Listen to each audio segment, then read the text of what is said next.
নমস্কার বন্ধুরা। তো দেখো তোমাদের দাদা রান্না করছে। আমার খুব খিদা পেয়েছিল, তা আমাকে বললো যে যাও তুমি খেয়ে নাও। তো আমি খেয়ে নিলাম। এখন ও রান্না করছে।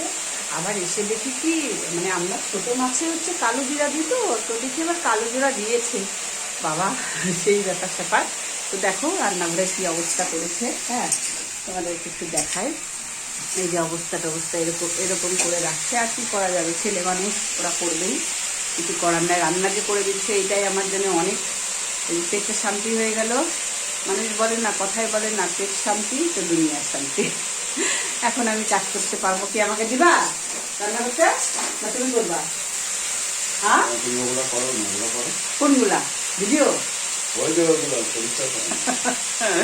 ওই যে পরিষ্কার করতে হবে, মানে সবজির সব চোকলা টোকলা আছে, এগুলো সব পরিষ্কার করবো।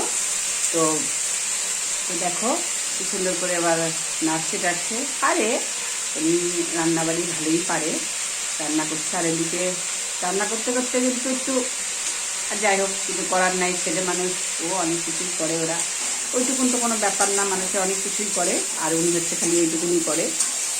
তো ওগুলো আমি দোষ ধরি না এখন। আগে ধরতাম, আগে ঝগড়া করতাম নতুন নতুন, এখন আর ঝগড়া টগড়া করি না। বাবা, ঝগড়া করে কী হবে? তো এটাই আমার জন্য অনেক। খুব ভালো থাকো, সুস্থ সবল থাকার। কার কার বর এরকম রান্না করে একটু আমাকে কমেন্টে জানাও, ঠিক আছে?